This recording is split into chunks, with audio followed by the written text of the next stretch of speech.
Morning, everybody. As we go to the Chitas today, holding Parsha Kisavai. We're holding, today's Friday, we're holding the sixth reading, which is on chapter 28, verse number 7. We go into the curses of the Torah. First, start the blessings. God should cause your enemies to rise up, that rise up against you, that they should be beaten before you. They come at you in one way, and in 7 ways they'll run away from you. Rashi says this is the way of those who flee in terror, is they scatter in all directions. God should give you the blessing.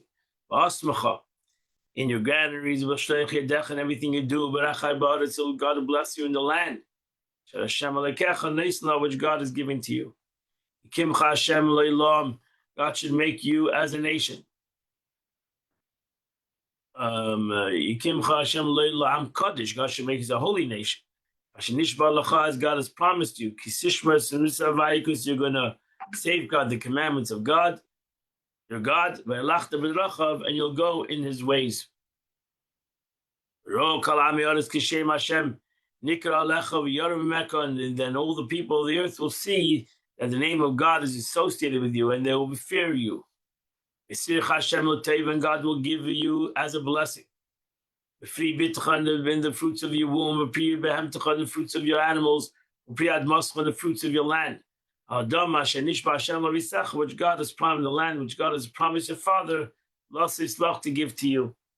The Abish will open up his treasures, good treasures, Shmaim and the heavens, to give the dew of the land, eat in its right time, to bless all the fruits of your hand, all the actions of your hand, and you'll borrow many nations, silver, but you will not need to borrow, to lend. Borrow. You'll lend to many nations, you want to borrow. And the Son of Hashem should put you as a head, not as a tail. You'll only be above, you're not going to be below. So you're going to hearken to the voice of God, which God has commanded you today, lishmer, to watch, philosis, and to do. Verse number 14, you should not move away from any of the words which God has commanded you today, Yamin. Today, Yamin will smell from the right to the left, to go after other gods, love them, and to serve them. Verse number 15, if you're not going to hearken to the voice of God, to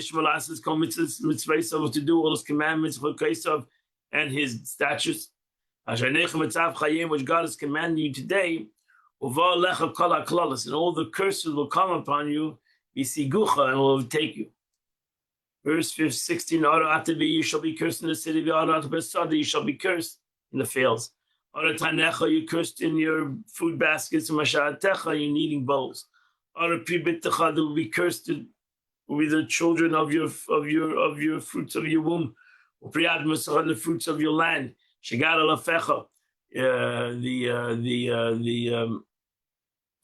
The offsprings of your cattle, and the choice of your flocks. You'll be cursed when you come in, you'll be cursed when you go out.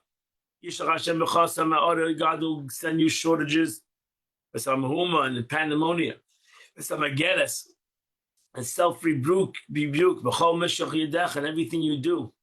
Which you do, till he will destroy you, until he will vanquish you. Quickly. Because you're evil, what you do, which you forsaken me.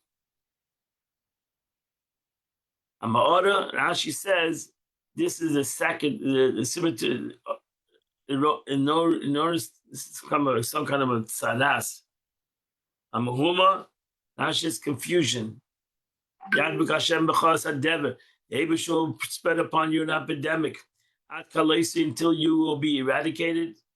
Aladama from the land, which you come there to inherit. The Abish will put on you consumption and blisters, and and high fever, b'chachar, and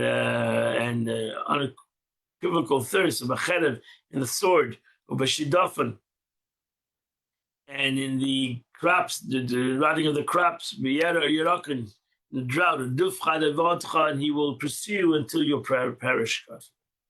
As she says, b'shachefes is when the flesh becomes wasted and swollen. But gadachas is when the fever is of the sick.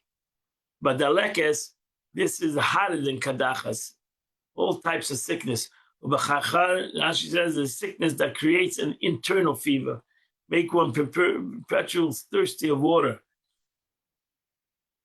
Cherev means will bring enemy troops against you. Bashidafon, these are the types of damage to produce of the field. Shidafon is the east wind. Yerakon is the dryness. The produce will lose its color and turn yellow. Adavadcha, until you will perish, you'll fade away. Verse 23, the heavens that are upon you will be like copper, and the earth below you will be like iron. Now she says these are curses were said by Moshe in his own words. Those stayed at Mount Sinai in Parshas Bechukosai, he said not in his own words, but by repeating the words of the Holy One, blessed be He, as indicated by the statement. But if you do not listen to me, if in your own stubbornness you walk with me irregularly, but here it says, if you do not obey God, your God, God will afflict you, God will strike you. We see that Moshe was less severe in his curses by stating them in a singular, implying that they need not apply to entire people. This particular curse too is less severe. From the early curses, it says your skies will be iron and your land be copper, implying that the skies will not be moist, just as iron does not have moist. As a result, the world will suffer drought, but the earth will be moist, just as copper has moist, causing any existing product to rot. But here, the Moshe Rabbeinu flips it over, and he says the skies will be copper and the earth will be iron, implying that the skies will have moist. So even though there will not be dripping rain, there will be at least there will not be a destructive drought in the world, because it will always be moist. And the earth will not be moist, just as the iron does not have moisture. So here you also gave a bracha that he didn't say like in Bechukosai, he said that the land will have its moist and therefore water, and therefore the crops will not wither. Verse 24, God will turn the rain of your land into cause of dust and mud. It will rain down upon you from the skies until he destroys you. Now she says, through the wind that follows the rain, as the rain that falls is insufficient, unable to weigh down the soil, wind that comes from and blows the dust so that it covers the plants, dampening them by rain. It sticks to them and turns it into mud, which dries out and causes the plant to rot. The Eibishter will make you beaten before your enemies. They'll go out to you in one way, they'll follow you, run away in 7 ways. They'll become a source of terror, all the kingdoms of the earth. Now she said the nates of trembling, implying that all who hear about your affliction will tremble, say, woe to us, least such things befall us as befell these people. And your dead bodies will be food for the birds of the heaven, for the wild animals. And no one will be frightened of them. Verse 27, Eibishter will strike you with the horrible boils of Egypt, and with hemorrhoids, with oozing boils, with dry boils, which you will unable to be healed. Now it says, boils of Egypt were extremely severe, moist on the outside but dry in the inside. Very scratchy. Gadav shchim, moist boils. Charas is a dry boils. Verse 28, Yak Hashem v'gishigoyin, they will strike you with insanity, v'yivadim, blindness, v'sei malevav, and will bewilderment. What does that mean? She says, numbness of the heart. You're going to grope at midday, be lost. Feel like a blind man doesn't know where he's going. You will not be successful. You're unsuccessful in your undertaking. You'll be nothing but constantly contested and busy. All your days will constantly be busy. Nothing will rescue you. It says all your undertakings will be challenged. Therefore, everything you do is going to be a challenge. Verse 30, Isha achas tivaresh. You will betroth a woman, and somebody else will live with her. You're going to build a house, somebody else will live in. You'll plant a vineyard, you'll not redeem it. Somebody else will take it. Yishala drives a shell, a concubine. Ishkavena will lie with her. This is an adjustment such as written, there's a ksiv and a kli and a ksiv. We read it, Yishkavena, it says Yishagena. The chalalena, one means you want to redeem it in the fourth year to eat its fruit. Verse 31, your work bowl will be slaughtered before your eyes, and you will not eat it. Your donkey will be robbed from you. Not return to you. All your flock will be given to your enemies, and nobody can rescue you. Verse 22, your sons and your daughters will be given to another nation, and you'll see it. You'll yearn for them. All your days. Nothing, you are powerless. Ash says, your eyes look for them to return, but they do not. And the hope that remains unrealized is called kaloyin einayim, longing for them. Verse 33, or a people unknown to you will consume the fruits of your soil. A nation you don't know, there'll be nothing but constantly contested. Call a yomim all the days. Verse 34, you'll be go insane. And the only thing that you see with your eyes, that you'll behold with your own eyes. Yak Hashem Mashin, will strike you with on the knees, on the legs with terrible skin eruptions. You will not be able to heal. From the sole of your foot until your head. God will lead you, and your king, whom you will appoint for yourself, to a nation that you don't know. You and your fathers, you'll worship the other gods, out of wood and stone. You'll become there an object of astonishment, archetype, an extraordinary misfortune. Between all the nations, which God will lead you there. And she says, Lashama is astonishment. Whoever sees you will be astonished.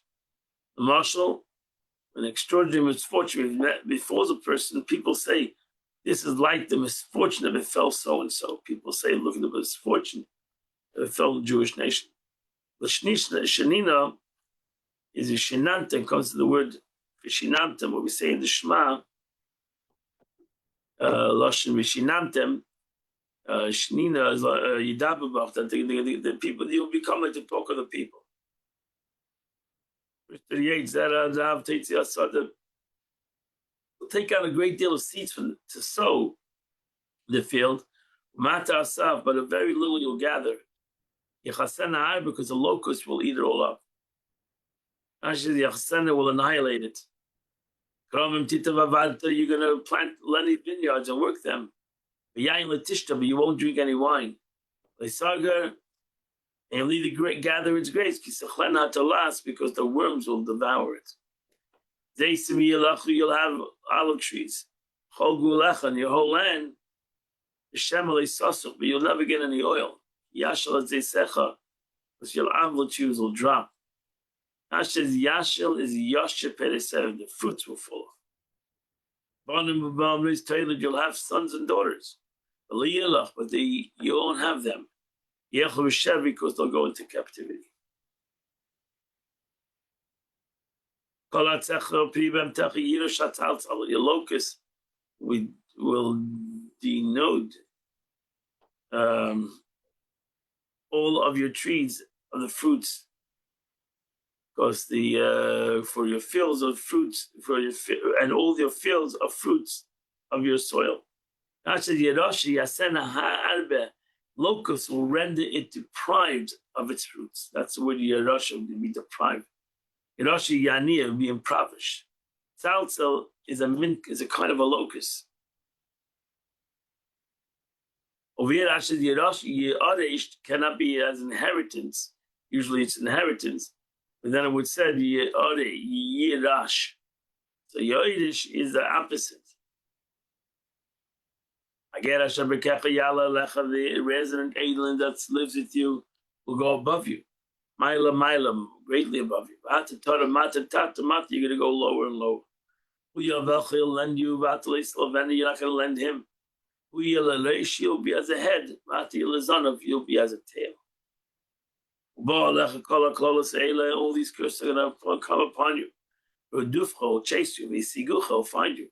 Until they'll destroy you. You haven't hearkened to the voice of God. Lishma mitzvah, follow his commandments and his laws, which he has commanded you. Verse 46. These curses will be signs, will serve as a sign, as a marvel to you and to your offsprings forever. Verse 47. All this is because you didn't serve God. Simcha b'tuv leivav, with a heart full of gladness and with abundance of everything. When everything you had, everything great, you didn't have any joy. You'll serve your enemies, which God will send you. With hunger and thirst. With nakedness, and lacking everything. And God will put the iron yoke upon your neck and the shinreis until He will destroy you. Verse 49.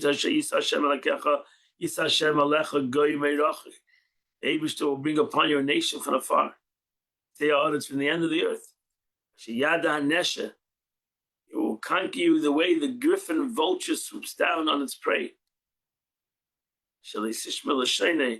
There will be a nation whose language you will not understand. Actually, the group of vultures suddenly, successfully, with swift horses. The means whose language you will not understand. Goyas Panim is a nation, a brazen nation. Panim, which doesn't respect the elder. Azakim and Nali, and neither shows favor to the young. And they will devour your young domestic animals. And the fruits of your domestic, in your fruits of your produce. Until you'll be destroyed. They'll make sure that you won't have any grain, no wine, no oil.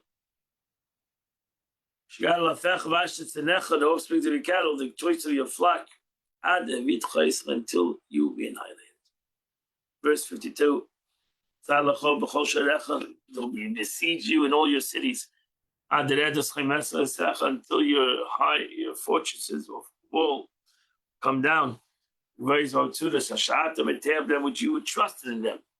In all your lands. And they'll besiege you in all your cities. In the entire land which God has given to you. Rashi says that redes is a dominion and conquest. You'll eat your children, fruits of your womb, flesh of your son and your daughters, which God has given to you, an account of the siege and oppression, which your enemies will subject you to. Rashi says, because they will besiege a city, it's going to be such a famine that you'll become cannibalism. In the most tender and delicate man amongst you will begrudge his brother, the wife of his embrace, and the rest of the surviving children. She says, Rach and Onagus anonymous, both donating daintiness out of the delicateness and the tenderness, proves that the two mean the same. Even though he's delicate and he revolts by anything disgusting, he'll relish the flesh. Even though we're talking about people that were dignified people, are going to turn to cannibalism. They'll turn to the most debased people. So much that he will begrudge his remaining children and not give them any of the flesh of his children, their brothers, that they will eat. Not only they'll become debased, they will fight over it. They won't give it to somebody else. This expression, harachbach, means that the compassionate, that the soft-hearted, will become cruel due to extreme hunger and not give their flesh of their slaughtered children to the remaining children. Verse 55, giving of one of them any flesh of his children, which he is eating. He won't leave anything over. The matzah or matzah, because all this is the oppression, siege and oppression, which your enemies are going to put upon you, know your sins. Those who tender, delicate woman amongst you would not venture to set a foot upon the ground out of the delicateness and tenderness. She was, very delicate women, walk only on plush world. She will begrudge her husband of her embrace and even grown son and grown daughters. She will not, that's what hunger brings to people. Newborn infant who emerged from between her legs and her own small children, Joshua bear. For out of destitution she will eat them in secret. All because the oppression of the famine, which your enemies will subject you to. The Gemara talks about these curses and how it ultimately came into reality in the time of the Churban Beis Hamikdash. Actually, even those small children, forget about the big children, even those small children, when she eats one of them, she will begrudge all the rest of them and not give the flesh those left with her. Verse 55, if you're not going to follow these commandments, like Subim B'Sefer Zeh, which is written in this book, leaders Hashem to fear God and Nichbad Haneda, which is so gloriful, and verse 59, God will intensify the plague that will bring upon you and your offsprings beyond other plagues. The terrible, unyielding plagues and evil, unyielding sicknesses. Rashi says is exceptional and different than other plagues. The manas punish you, carry out his mission. He will bring back upon you all the diseases of Egypt. Which you dread, you ran away from them. And he'll cleave to you all these curses. Rashi says you ran away from the plagues. The Jewish people saw the Egyptians being afflicted with extraordinary plagues. They were afraid that they would not befall upon them. You can be certain of this. It's written, if you diligent heed, I'll bring none of the illness that I brought in Egypt upon you. One frightens a person only with something that he knows about, he dreads. Verse 61, you've eaten all the sicknesses And the disease that's not written in this book, Yalla Hashem Alecha, Adi Shavtecha, the Abish will bring upon you until you be destroyed. Shaitim is saying, Mispar, you'll always remain a small number. You should have been like the numerous of the heavens, star of the heavens, because you have not obeyed God. As she says, a few instead of many. Verse 63, and all that God rejoiced to help you, to give good to you. Lahavid says to multiply you. Ken Yasa Hashem Aleichem Lahavid, so to God will also be happy to destroy you.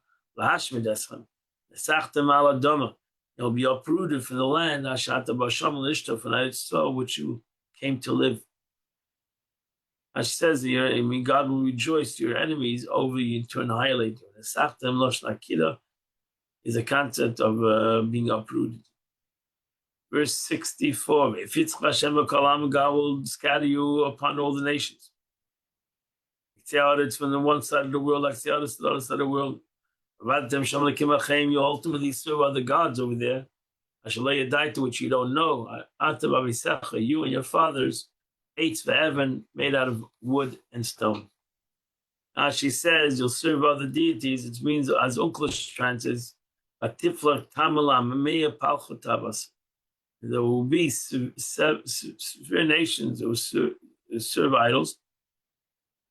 And the reference is not to actual idol worship, but paying tribute, poll tax to idolatrous piece. Even though you're not going to maybe serve an idol, you will have to pay money to those that serve idols. And you'll not find repairs you're not going to find tranquility between these nations. You want to find a footrest to rest in these nations. They shall give you a trembling heart, and dashed hopes, and a depressed soul. You're not going to relax. You'll have a frightened heart. You're always going to search for hope. It won't materialize. Verse 66, your life will hang in suspense before you. You're going to be afraid at night, by day. You'll not believe in the reality of your own life. Rashi says your life will hang in suspense, in doubt. Any doubt is hanging. We'll say, maybe I will die today by the sword that is attacking us. Rabbis expound this refers to one who buys grain from the market. He doesn't know if he's going to have it, won't have it, it'll go up, it'll go down. This is the first one must rely on the baker's bread. In the morning you'll say, when is night going to come? You'll say, and then even you'll say, when is the day going to come? Because you fear in your heart, to which you'll be afraid. From the sight of your eyes, which you see.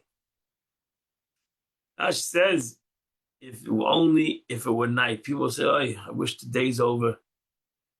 And it'd be last night. The morning of that day, troubles would constantly intensify, and each hour curse will surpass the other one. Verse 68, Vashiv Hashem Mitzrayim, they wish to bring you back to Egypt, Aeneas and ships. In the way that I told you, you're not going to come back to Egypt. Let us say, you're never going to see Egypt, you're coming back to Egypt. God to Hashem, you'll be sold there. Leivecha, you're going to be sold in Egypt as slaves, lavadim, l'shvachas, as slaves and servants. Ain't kaina, but there will be no buyer. Now she says, Vanias bisfinos, ships of captives. You will be request your captives to let you be sold to these others as slaves and bondmen. But there'll be no buyer, but they will have sentenced you to death and annihilation. Verse 69. Eile divrei habris. These are the words of the covenant. As Tziva Hashem as Moshe, which God commanded Moshe as Bnei Yisrael Beretz Moav, to make a covenant with the Jewish nation in the land of Moav. Milvad habris, this is besides the covenant, which is brought down in which is in the book of Leviticus. Which he did with them in Mount Cherev. As she says, this is like a covenant. These curses are like a covenant. But they would accept the Torah and the subject to curses and oaths. But Vadabris, this is besides the curses recorded in Leviticus that was said on Mount Sinai. That completes the Chumash for today. We are holding in the middle of the 15th letter of the Alter Rebbe, where the Alter Rebbe is explaining the Esses Sfiris, the 10 Sfiris within a human being.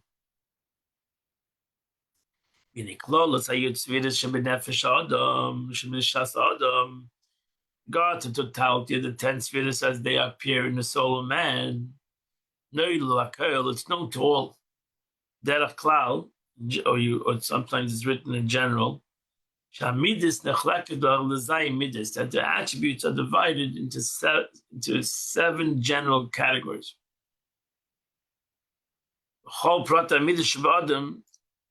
And all the particular attributes of a human being come from one of these 7 midas. So you can know, if you know who you are, what kind of character you are, you can find yourself into these midas. You can find yourself in one of these midas. And the beauty of this is to understand the midas. Let's say you're a person that is chesed, maybe. You need to know how to bring gevura into it. But that might be your avodah. If you're gevura, if you're a person that's more severity, then you need to know how to bring chesed into it, because you have all these attributes. But there's something that you're more, you have a midah naturally. God gave you a certain kind of a character naturally.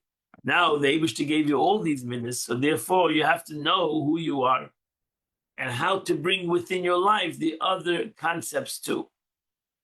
So everybody has all character traits, but certain people are more chesed and certain people are more good. Those are the 2 major attributes, chesed and gevura. The other 7 come from, the other 5 come from it. So you have to know what kind of person you are in the aspect of chesed and gevura, and then you can have a scalus. You can learn how to have a little bit of a mixture, how to bring within chesed gevura and within gevura chesed, etc. Sheirish midas kolosum, which they are the root of the attributes in the general. Midas chesed, you have the midah of chesed, loving kindness, which in general, loving kindness, chesed, is the concept of hashpah, mashpia. Person that has chesed, he wants to give hashpah, like a teacher. You're a natural teacher. You want to teach. Why? Because the Eibishter gave you within you the wanting, the desire to give. Chesed is not only money. Chesed is also in any aspect of giving somebody else something. The Eibishter gave you this midah of chesed to be a person that is a giver, more of a giver. Hashpia and beligvul. Your midah, my midah, your midah, chesed, is that you want to unlimited. You don't want to limit your chesed. Midas Gevura, but then you have Midas Gevura. Everybody has midah. Even a person that has Midas Chesed also has Midas Gevura. The midah of Gevura, stern limitation, is the opposite. Midas Gevura seeks to restrain. It seeks to stop the concept of unlimited Chesed. They restrain such a degree of diffusion or withhold diffusion altogether. So you can have a person that has midas chesed, but then his midas gevura overpowers him. So now anything that he wants to give, he doesn't give. Even though he has chesed, everybody has chesed. but his midas gevura is stronger. So now everything that he wants to give is stopped. Then you have midas harachamim, l'rachem al mishiyam sheyashlei masharach mazor. Then you have the attribute of rachamim, compassion, which is the third midah, chesed gevura teferes, which seeks to pity a person to whom compassion is appropriate, to the extent benevolence to him as well, although he may not be unworthy. So chesed wants to give to ones that are worthy. Gevura tells him, listen, give your chesed, don't give it unlimited, give it to only the ones that are worthy. Comes midas harachamim and says, you know what, sometimes you can give even to somebody that's not worthy. You're not going to give to somebody that's bad. Then it's not right kind of chesed. Not mercy either. Merciful says that maybe the person is not fit to, maybe the person is not worthy. Maybe the person comes to you, you started calculating, should he go to work? Should he go to make his own money? Comes midas harachamim, don't get involved in that. That's not your issue. You help the person. That's his issue. And you should have rachmanis. Don't have to be, everything has to be calculated. That's midas harachamim. That's why these days it's called midas harachamim, because we come to the Eibishter and it's not per se that we're worthy. We might not be worthy. We've not been so perfect, but Eibishter have rachmanis and to give us also to the unworthy, not to evil, to the unworthy. We should have struggles, and the Eibishter should help out the unworthy. Midas mutzas, and this rachamim is the mediating. Because there's a struggle between chesed and gevura. Chesed wants to give unlimited. Gevura says don't give to anybody. Comes midas harachamim and says, listen, give even to people that are not worthy. Don't give to evil people. Gevura will not allow that. That's good. But unworthy people can still get. And that's why it's important to have midas harachamim. That's why we learned in Tanya, the Alter Rebbe said in the beginning of Tanya, rachamim is an important person. From waking up, rachmanis on yourself, rachmanis on others. It's one of the three things that every Jew has. Vaishanim rachmanim, merciful. Merciful. It means even though that might not be per se that a person is worthy of receiving, we have rachmanis, and that's one of the ways we come to God, is that we show rachmanis on others, so that God has rachmanis on us. Shehi lashpi lakoil. This latter says no, give benevolence. Even if it's a person whom compassion is not at all appropriate. Like let's say a person who lacks nothing and he's not in a state of trouble whatsoever. Because the attribute of chesed is unlimited. It desires to benefit even someone who's lacking something. The attribute of rachman, in contrast, being also compounded gevura, will not seek to diffuse indiscriminately.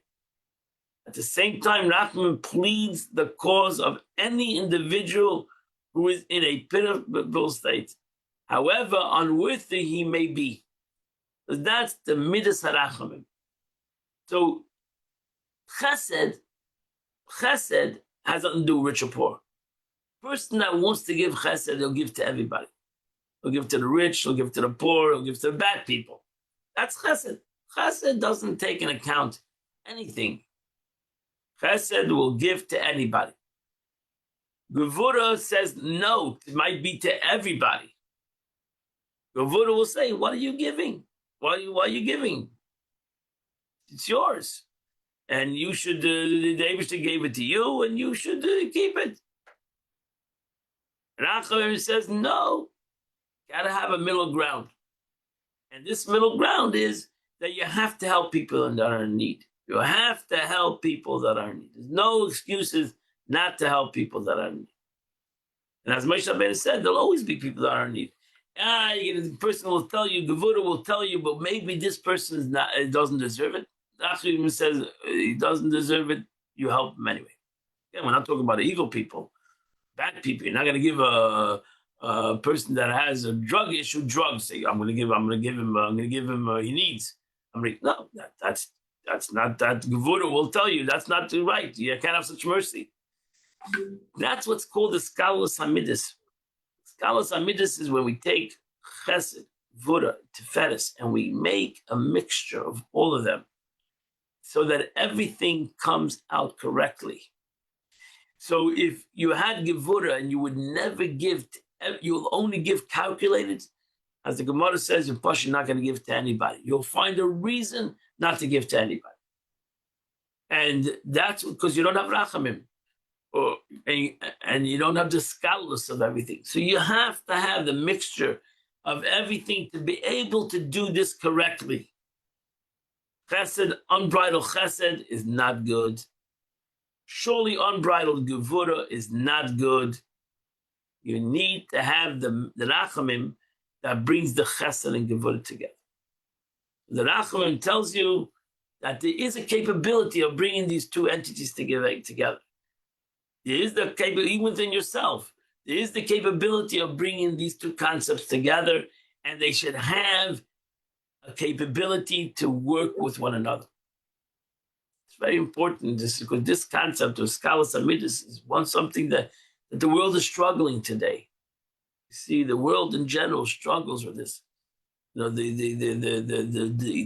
capability to have a debate, the capability to handle somebody else, the capability to respect each other, even if you disagree with one another. The truth is, Chesed and Gevura, if you learn Chassidus, they disagree with each other. They totally don't agree with the opposites, as we learned the Chassidus many times. Chesed and Gevura are opposites. They fight with it. It's like fire and water. The analogy of Chassidus is the Chesed is water, fire is Gevura. They put out each other.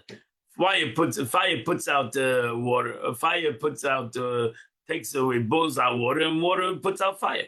So these two are opposites. And they wish to put two opposite concepts within us. And they said, no, I want you to come, they should come together. Because then you'll have true. If you only have chesed, it's not going to be good. If you only have gevura, we all know that it's not going to be good. So there needs to be a Skalos Hamidus. There needs to be the infusion, the coercion, the collusion, the bring it together, to bring together peace. That's when you have a true entity. Not when you get rid of one, but actually when you bring these entities together. And that's why it's called Tiferes. Is here since the Rachamin is the mediator between these two things. That's why it's beautiful. That's why it's Tiferes. Chesed alone is not Tiferes. It's not beautiful. Gevura is not beautiful alone. You have the mediator. You bring together these two concepts. Now you have beauty. Because a beautiful garment is not white or black. A beautiful garment is when you have many colors. Like Yosef's garment. Many colors. That's the beauty of a beautiful garment. The Kohen Gadol's garment. Many colors came together. You could have had one color. No, many colors coming together. Become a big day Tiferes, take another beautiful garment. We cannot live in a world that we have one kind of people. And everybody else has to become me. It's going to be an ugly, unhappy world. That gives rise to beauty and decoration when different kinds of people, different kinds of realities, different kinds of philosophies, different kinds of attributes come together and we work together. We help one another. We uplift one another. Somebody's more chesed, other one's more gevura. Help him out with his gevura. Give him a little bit of chesed. Teach him that he has chesed himself. If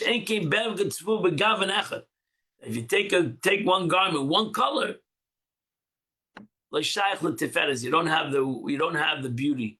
You don't have the. That's why the Torah calls the garments of the Kohen Gadol The Chaved Ulisiferes. The Kohen Gadget had actually one color, it was white.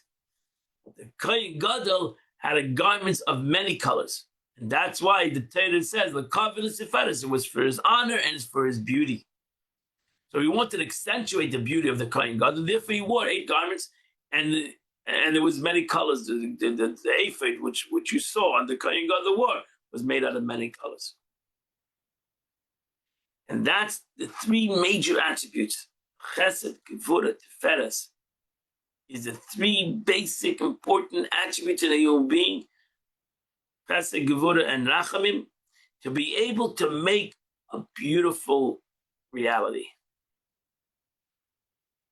It has to come down into a reality. That's the next 3. That's a Chayid, which is the expression of this Chesed, Gevurah, and Tiferes. Then once these attributes of either Chesed, Gevurah, or Tiferes is aroused to dispense benevolence, as the fusion is real, time of the actual giving the Ashpah Chesed. So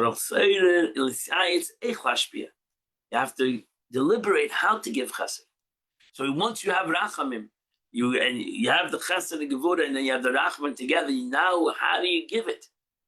You have to put the other person in place. You have to put the other person. To whom you're giving Chesed to. You have to become part of that person. You have to make sure that you give it correctly. So you have to counsel, so to say. For example, if you want to teach something to somebody, to your son, you have to understand yourself first. You gotta understand how to give it to him. You gotta spoon feed him. It's like if you're gonna feed, you can take a child, you're gonna give him everything, stuff his mouth, he's not gonna eat. He'll throw up. So too, if you're gonna tell everything that to your son, like you have it, then it can't receive it. If a teacher is going to just say everything, the student is not going to receive it. This could happen either because the concept as understood by the father is too abstract and subtle for the son and needs to be lent more tangible garb, or such as a parable. So you have to prepare the concept. So you have to be able to have the midas chesed. You have the attribute of kindness. You want to give the wisdom to your child, but your child has to be able to receive it. What does the child gain that you give him wisdom that he can't receive? So you might have to, so to say, dummy it down. I won't use that words, but you gotta bring it down. That's why you gotta sometimes say a parable. That's why the Chacham used to use parables, because the parable brings it down a little bit, that the person who's listening maybe has a better capability to comprehend what the person wants to tell him. Number 2 is because the concept is too comprehensive and too diverse, it needs to be broken down into tangible segments, only some of which were presented to the son. So now you're gonna not only you have to make it diminish its wisdom, you have to bring in parable, you got to make it by subject. You got to put it into the compartments. You got to give it to him subject by subject. You have to be able not to say a general concept. You got to go into pratim. You got to go into specific concepts. Maybe a concept he can understand.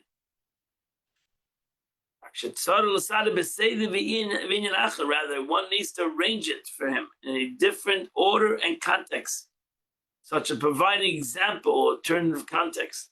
Davar funny, and you have to fit the word spoken presented from one side of the issue at hand and then the other. You can't mix it, make a cholent maybe. You gotta push it simply, answer him like it says. To answer the question, the first question, the second question, the third person needs to hear the answer to the questions they asked and to comprehend everything, not to say a general answer. And not only that, mat. You have to do this little by little. You might have to slowly explain it to him and maybe give him a little now and then have a break and give him a little later. Needs to be done step by step. Step by step. So the concept of zimzum can be contracted with regard to the length by lowering its stature until it's within the grasp of the recipient, and with regard to the breath by reducing, not only lowering but reducing in manifold details to match the capacity. So if you're talking to a 5-year-old, you have to know who you're talking to. You're going to tell a 5-year-old, you're going to tell a 10-year-old, you can tell a 15-year-old, and a 20-year-old, you can tell it to them differently. Because you're trying to give to the person to receive. And a 5-year-old, a 10-year-old, and a 15-year-old, and a 20-year-old are going to receive it different. And that's when you take it, that's the eights of Netzach and Hoid. So that's why Chesed has to come down into Netzach, into victory, and Hoid into beauty. Shein Kloi Sayotze, which in Kabbalah, it gives you the body. It says it's like the kidneys. The kidneys are called the divisors. So the kidneys are there to take take something and to break it down in a manner similar to the physical counterpart, the kidneys. Kidneys, we should, Baruch Hashem, have kidneys that are work, Baruch Hashem. Because if not, you got to go on dialysis. Because the kidneys have a great important part of the body. It gives the cake, it takes the blood, and it breaks it down so that every entity has the good and the bad is taken out of it. It's another place like two testicles that created the capability of sperm for those that would be able to have some capabilities of different parts of the Zohar gives the difference between the kloyos, the kidneys, or the testicle. Like the physical counterpart, the attribute of Netzach, and how you adapt to the fusion of the concept. Because according to that analogy of the Zohar, that we're comparing it to the testicles, that is what we mentioned at the beginning of the Tanya. That we compare the concept of Chachma is a seminal drop, and it goes through it goes through that part of the body, which ultimately creates the concept of this drop, so to say. So that's what the Eibishter created. It comes all from the Moyach, but ultimately you got to go through the physical parts of the body to make sure that it's a pure situation. This is adapted intellect. This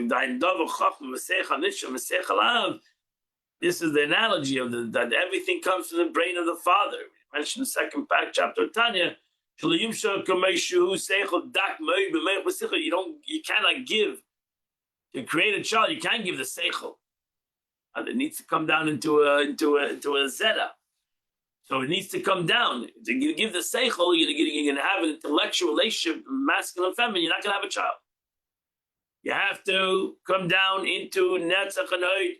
It needs to come down to be able to create a seminal drop, which will ultimately create this whole reality. So it has to change from a spiritual to a physical. You're going to come down from an intellectual concept to actually something that's physical. And only the physical concept is what the Isha, in the analogy of the Zera, is what the Isha can handle and create a child. Ultimately, the son will be able to receive. The son receives it through the Netzach and Hoid, to the drop, which is not in comparison to the Seichel, to the intellect that created this drop. But ultimately, the son will receive the wisdom of the father through that channel. This is truly an analogy that Alter Rebbe says.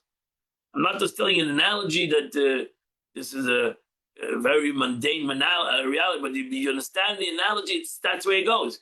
The Eibishter created that everything comes from the Seichel, from the Moyach of the Father. But ultimately, The Mayach of the father needs to come into Netzach and Hoid, and with that it creates that drop. And in that drop, you have the whole father. You have his Chachma and Bina and Das. You have the whole father. You have the makeup of the whole father.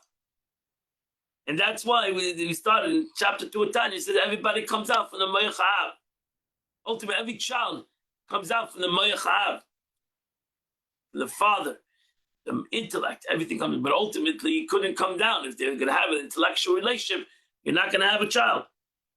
Have to have that the Mayach Ha'av comes down into the Kloyos and into the testicles, and ultimately comes out a Zera. And that creates that ultimately. But in that droplet, and in the egg of the mother, you have everything there, even though it's pashut, a drop.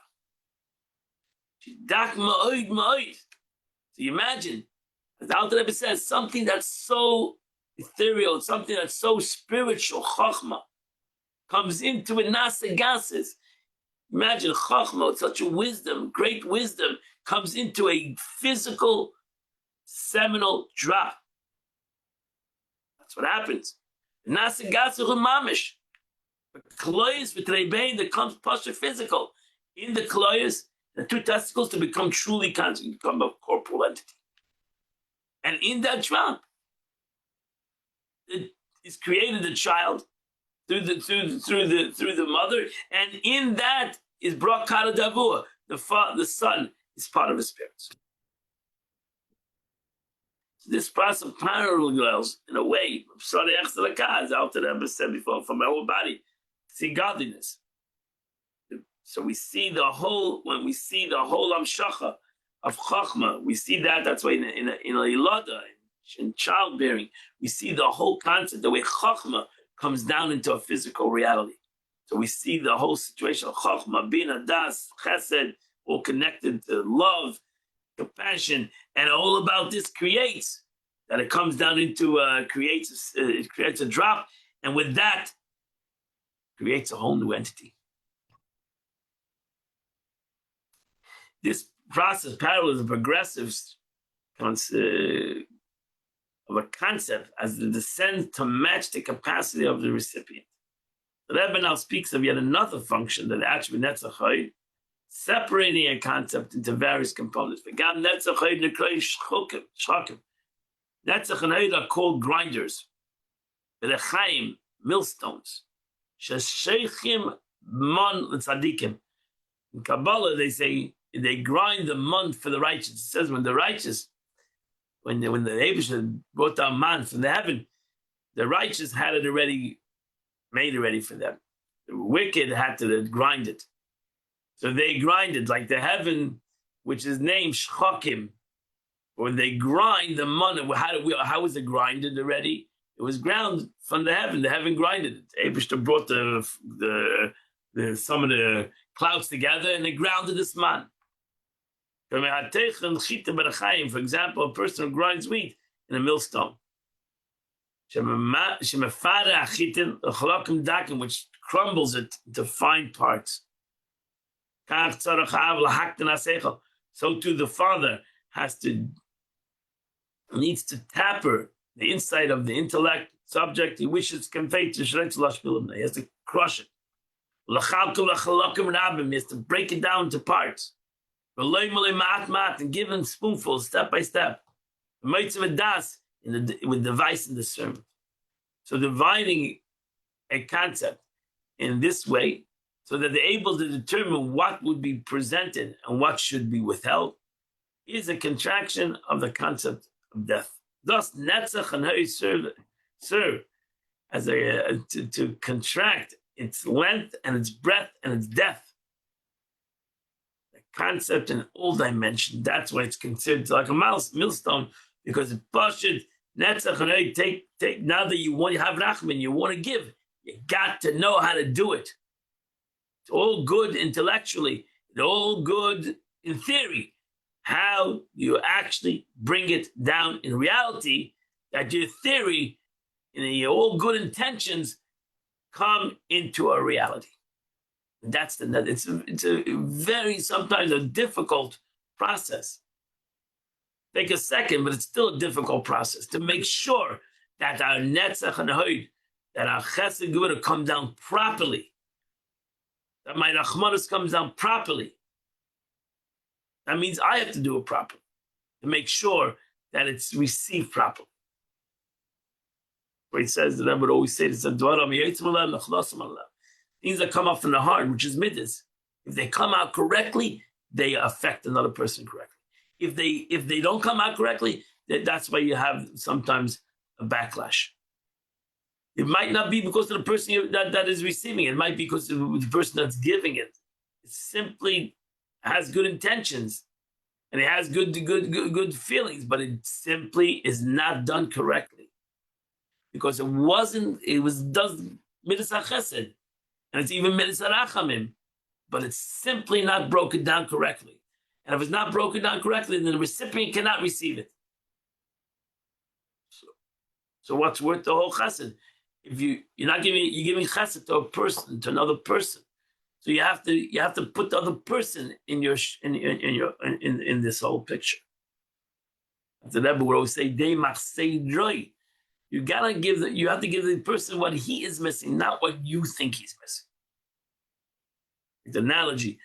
The person is missing water, and you're giving him bread. He's not missing right now. He's missing water. He's thirsty for water. That's what you need to give him. Oh, I'll give him 10 loaves of bread. What is that gonna? It's wonderful. It is wonderful, but it's not what he needs. Right now, he needs water. And all the bread you're gonna give him in the world is not gonna quench his thirst. You need to give him water. Bread might make it worse. Bread might make him more thirsty. So you need to give him water. Even though somebody needs bread too, but he needs water. And that's when you put the other person, not that you're a Baal Chesed, you're just a giver, and take it the way I give it. Or if you don't like it, don't take it. That's not true giving. That's not true Chesed. That's not true Rachman for sure. And that's the beauty of Netzach and Hoid. And that's the way it is. Mebayis, Heinlas, Chazik, Midas, the category of Netzach, rise of prevailing and standing up against anything, from within or from without. Neged Komenei Mashpah Limud Mebayis Machutz. With hope from the start, the transmission of benefactors and influence of learning. Because if you have true Ava to your son, you have true Chesed, you'll make sure that you do it correctly. And don't use excuses, whether it's outer excuses or only inner excuses. This is who I am, this is what I give, take it or leave it. That's not good. I need to work on myself to make sure that I do my chesed correctly. Ibayis, what means from within, has chazik neged midas gevura. We just cannot say, oh, that's midas gevura. When a guy says, take it or leave it, I'm going to give you that's gevura. That's not chesed. Chesed is a mashpia. Again, the general concept of chesed is hashpah, to give. You want to give. And by gevura saying, no, I'll give the way I want to give, is not chesed. It's not true chesed. You're not being mashpia anything. You're not giving anything because there's no receiver. The person that's receiving cannot receive it. If the person again cannot receive it, you're not giving. Because giving means you're giving to somebody, not just giving to Aver Olam, to the air. You're giving it to somebody. You're a giver. That means there's a receiver. So you got to make sure to work on your gevura. That your gevura is not about you. Gevura tells you it's about you. That's the whole concept of gevura. It's constraint to yourself. I need to constrain myself. It's about myself. That's why Rachamim tells you it's not about yourself. That's to prove. When the Alter Rebbe wants to prove you have true Rachamim, you give to somebody that's unworthy. That when you don't think about yourself. Because the second you make a calculation, why should I give to somebody that's unworthy? I'm going to give to people. I'm a chesed. I'm helping people that are worthy. That it's about yourself. Because basically, you're deciding who's worthy, who's not worthy. So it's again, you're the one who's in control. That's not true chesed. True chesed is when you're not in control. When your chesed is in control, when your kindness is in control. You don't want your kindness to be out of control either, totally. So therefore, there's nachamim. So they're not going to give to somebody that is terrible, but you're going to give to somebody also that's unworthy. Because you're not gonna think about yourself, you're gonna think about the person. So he's not unworthy, but he needs help. He needs help. And therefore, even though he's not so worthy, he's not he needs help. Just like we come to the Eibishter, we don't tell the Eibishter we're worthy that our sins should be forgiven. We're not worthy, but we need nachamim.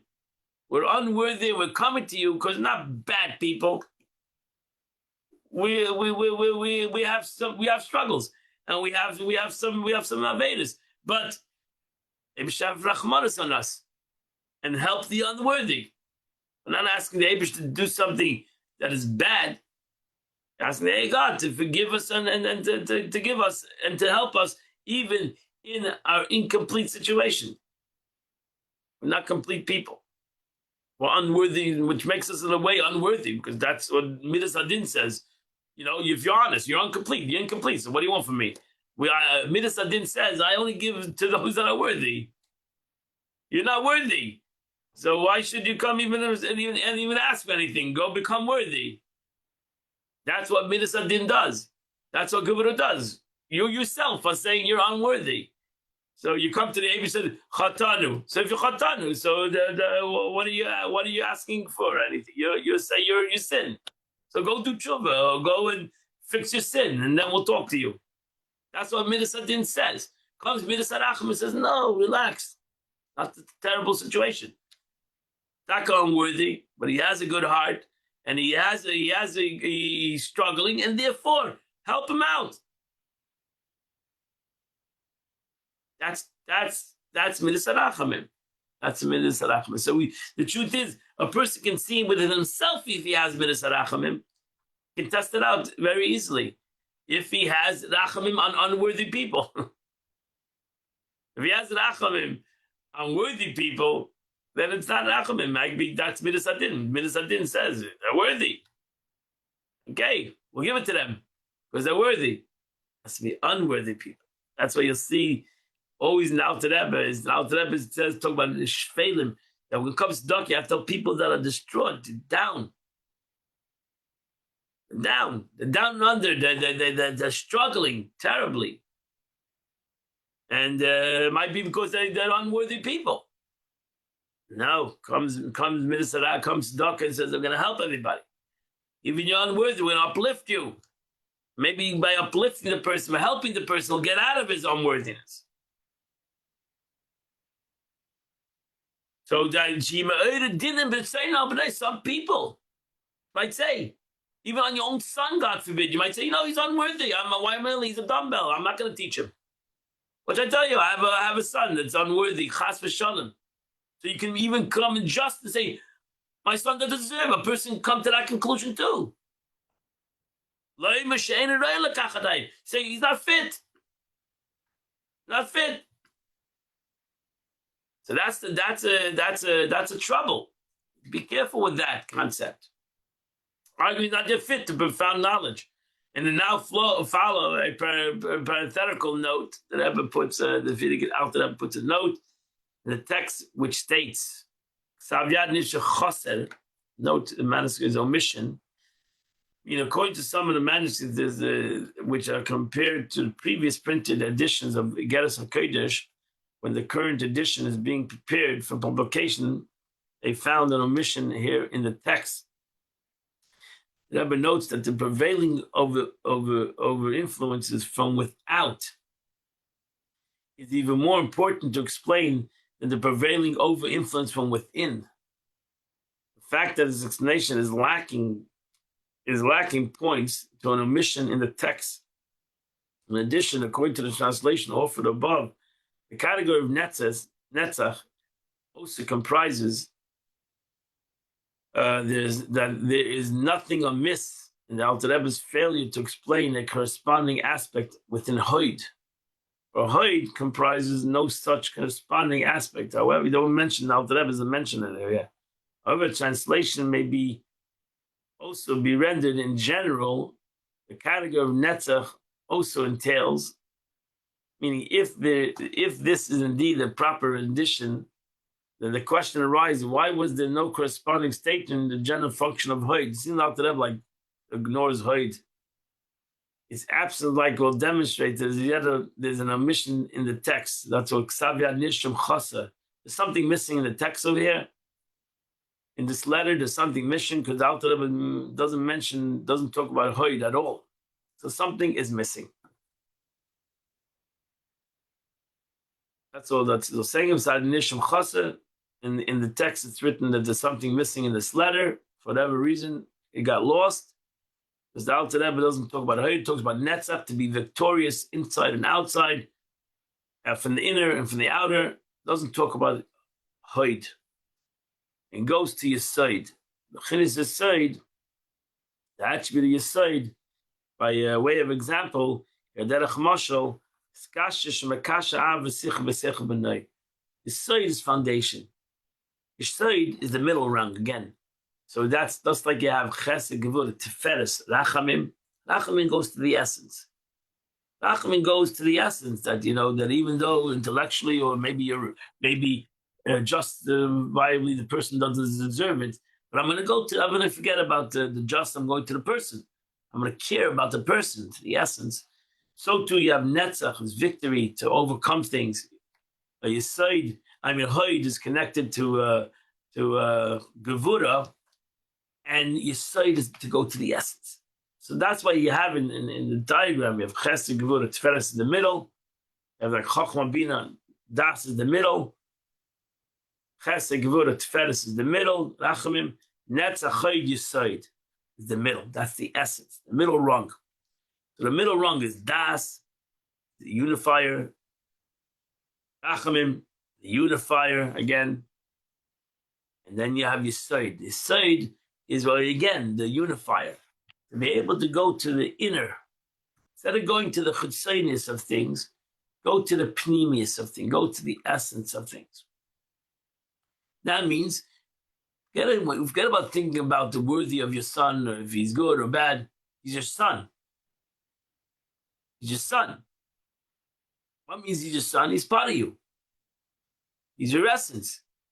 Came from you. He's not just some other entity. You can make over here a decision. Is he worth it? Is he not worth it? He's a child. What does that mean, your child? You have a natural love to your child. Natural love to your child. Not something that a person has to work on to have a natural love to his child. So you have a natural love. Go to the Pnimius. Just like Rachmim is to go to the Pnimius, to the essence of things, so too Yesod is to go to the essence. That's what it's called, Yesod foundation. When you can create a love of learning with your son, because you love him, when you create that Yesod, that love, that Pnimius, that inner, then it's easy to bring together, to overcome the challenges you have with your son. The inner challenge, the outer challenge, because you go to your side, you go to the foundation of everything, which is your love of your son. When you love somebody, you won't have any issues to learn with him, even though you might be struggling, you might be unworthy of this knowledge, but you love him, and when you love him, you overcome all aspects. So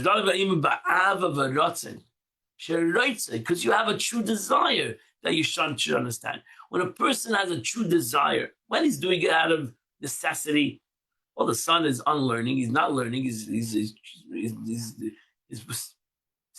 thoughts are other places, it's hard to do it.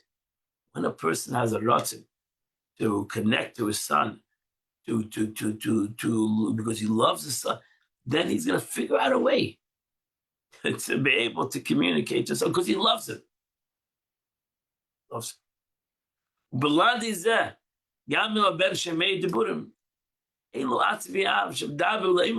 the truth is, without this bond, without this love of a child to a parent, We see this today in the world, the struggles between parents and children, because sometimes they're missing the feeling that there's a bond, that there's a true love over here. There's something the child doesn't feel loved by the parent. Even the son would hear, so therefore even the son hears what his father is telling him. The very same words, saying the same words.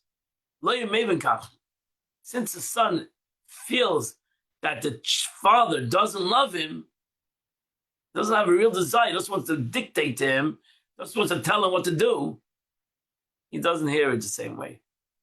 Doesn't take it the same way. If the child, the Ben, feels that the father loves him, he'll take it totally different. Because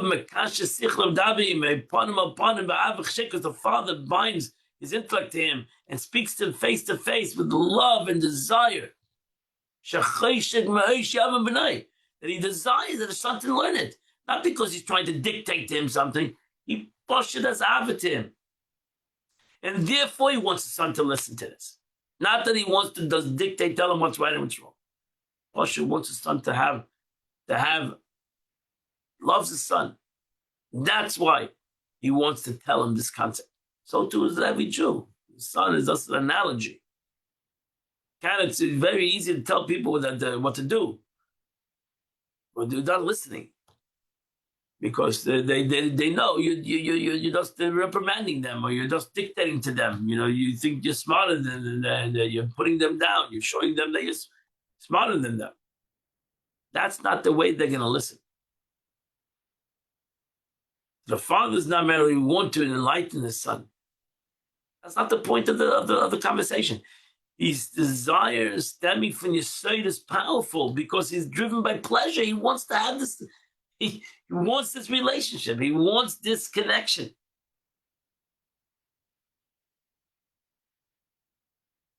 Savian, in the holy writings of the Tzemach Tzedek, which is the Alter of his grandson, of Blessed Mary, memory discussing entitled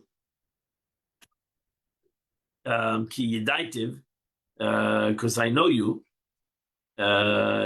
Section 13, where the passage is quoted, above words as he speaks and studies to himself are not found. The reason for this omission is not only the difference between A, what the son passively absorbs when he hears his father studying independently, and B, when he absorbs what his father actually teaches him. But even when the father is actually teaching, the presence or absence of the quality of Yesod will determine whether or not the son's mind will be ignited by fire of his own desire to communicate. And that's really important. The Alter Rebbe wants to say, the concept of Yesod by the father, that he has an inner, by everybody, the giver, wherever the giver is, that he has an inner desire to give. He has an inner desire of that other person. The more the greater desire in the light of the Father, so too the influence and learning will be greater.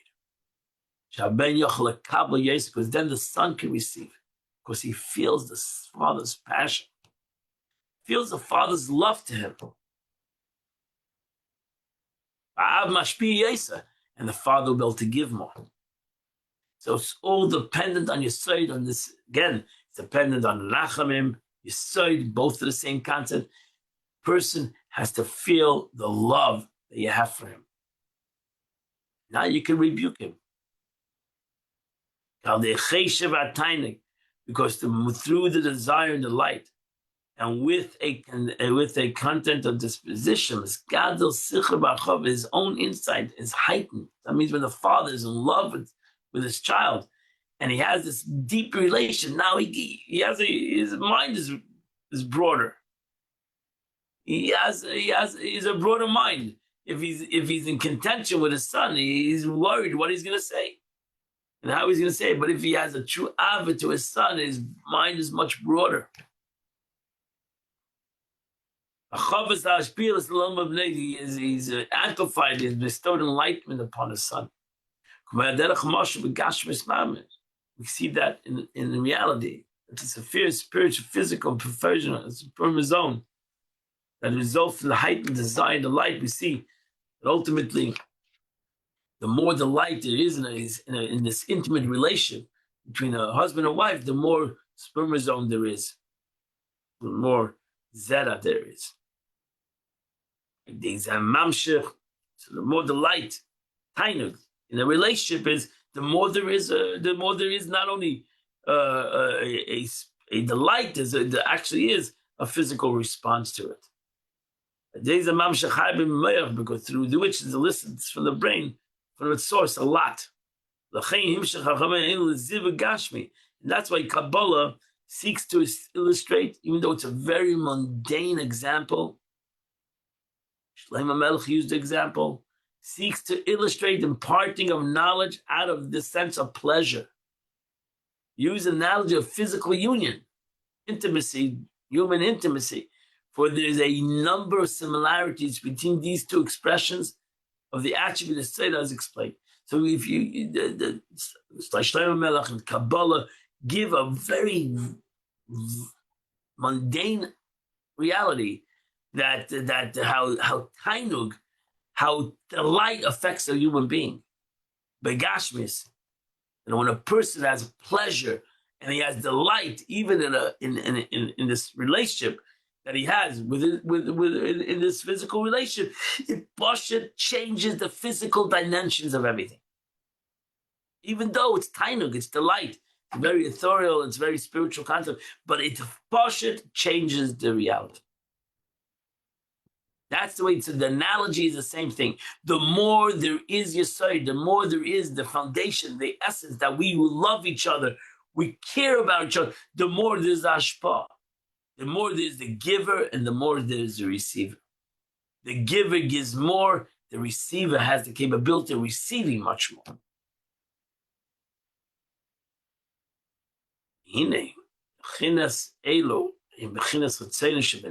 Now these emotive attributes, those involved in the imparting of enlightenment and the like, are the external aspects of the soul. Self-understood, invested in all these attributes, are involved the inner attributes of everything. So we talk about chesed. Chesed is an act of kindness. What's the true inner light of chesed? Ava. Gevura is the attribute of severity. What is the true inner light of Gevura? Yira. So there is the inner light and the outer light. Ava v'yira is the faculty of love and awe. So if you want to give an example, why does a father want to give his child something? Because he loves him. The more he reveals the Ur, the more he can give. He can actually give the chesed, whatever the chesed might be, a teaching. Father wants to teach his son because he loves his son. The more the child feels the ava, the more he's ready to accept this loving teaching. The more the oid is not there, the ava is not there, even though he's giving something, the more the son doesn't look at it as chesed anymore. He looks at it as a gevura. Father wants to rebuke him. Father wants to tell him what he's doing wrong. So it's all dependent on the pnimi, the inner aspect of chesed, which is ava, to be revealed in the chesed that I give. The eternal aspect, the attribute that involves is love, is the external aspect of kindness. And the withhold his influence because of his dread, his fear, and his fear, at least the son comes down full of heaven. So really, why does he contract from the son? Not because the son is not fit, because he has awe of his son. He's afraid. I don't want to hurt my son. So both of them is Av. One of them expressed through loving his son, and one is expressed through Yida, that I love my son so much, I'm going to make sure not to hurt him, to make sure to give him correctly. So the father's fear are thus internal concept of Gevura, the attribute that complete or partial withholds the flow of instruction. So why am I holding back? Not because of the negative, I'm only because of positive. The remaining motive attributes are all offshoots of love and fear, as explained above. And accordingly, they possess internal and external aspects. So Midas HaChesed is the outer attribute of Ava. Midas HaGvura is the outer attribute of Yeda. And therefore, it's important to know that, because now you'll be able to know if you're doing Chesed or Gevura right. If you're doing Chesed because of Ava, you're doing it correctly. If you're doing Yida, if you're doing Gevura because of Yida, you're doing it correctly. If you're doing Gevura because of Gevura itself, then probably it's incorrect. It has to be because of Yiras Hashem. It has to be. I'm contracting myself, not because I want to do something against somebody else, because I don't want to hurt him. And that's why I'm contracting. And if I'm not going to hurt him, why would I contract myself? I contract because I don't want to hurt myself. I don't give him too much. It's just going to overburden him. And we dealt with the Midas, 7 attributes of the soul. The Alter Rebbe now proceeds to discuss intellectual attributes to give birth to them. The Alter Rebbe goes backwards a little bit. Mokur Sheres HaMidrash, Hemptim B'Sachatzein is in the source of the internal, external attributes. Umachachma, Bina, Dash, Benafshe all come about from his wisdom, understanding, and his knowledge of his soul. Fish, Seichel, Adam, Kacha, Midas, because a person and motive traits are all in proportion to his intellect. As we see it in reality, that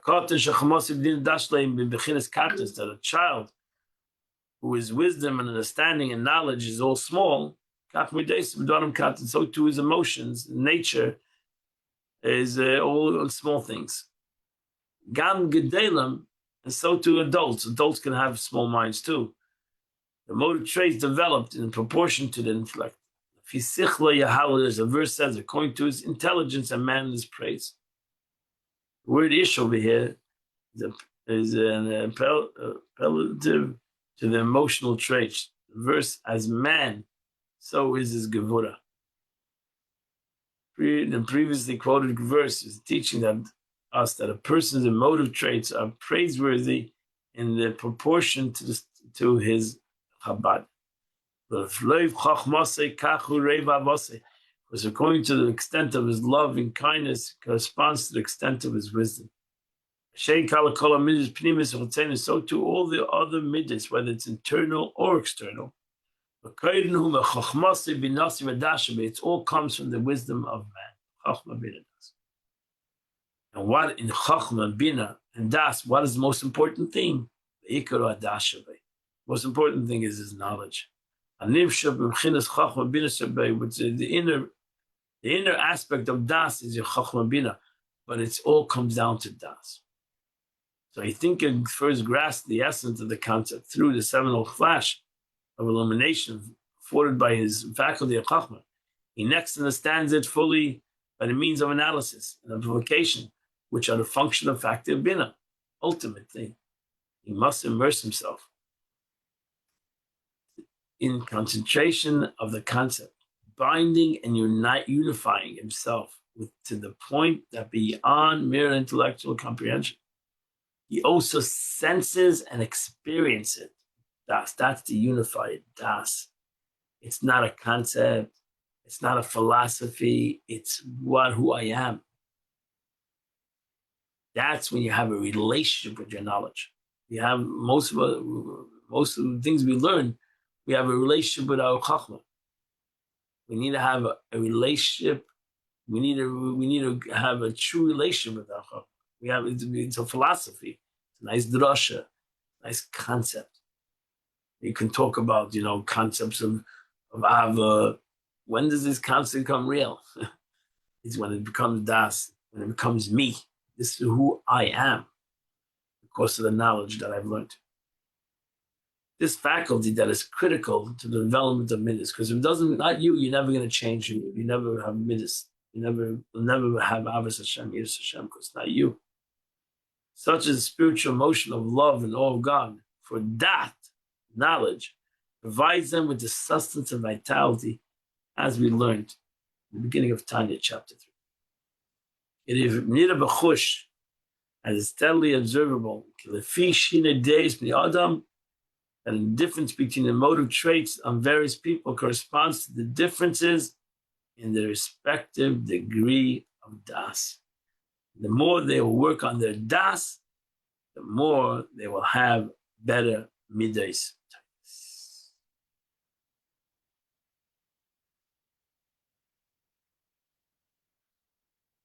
That completes the Tanya for today. Today is the 19th day of the month, which is chapter 90 to 96. You do those 7 chapters, you do the chitas of the day. Today, the Yom Yom, the Rebbe says on the 19th day of Elul, the Alter Rebbe was still in Vitebsk. He once expounded on the verse, Atem Nitzavim. Next week's Parsha, you stand, taking Nitzavim, taking 8 wood as an idiom to the 8 a council. Interpreted, Atem Tzavim Mechoytem Eitzecha Asher Memecha. You stand there today, the choppers of wood to the carriers of water. So the word 8 also comes from the word counsel. To the choppers of wood, to mean that one must chop out the many thoughts, counsel of the heart of man. Those who drew water, he interprets, the one must drain out water that makes all enjoyment grow. He has to drain out the water of enjoyment, be able to receive the water of Torah. Dear friends, I want to wish you a wonderful, beautiful Shabbos. I invite you all, Motzei Shabbos. We're going to have a musical slichas here tomorrow, Motzei Shabbos at 11 p.m. We're going to have Farbrengen. Invite you all to the Farbrengen at 10 p.m. on Motzei Shabbos. And we'll all see you. We will see you Sunday at 8 a.m. Either me or Rabbi Kramer. I'm leaving to New York. Sunday at 8 a.m. We'll continue to learn the chitas on the day. I wish you all a wonderful night of Shabbos.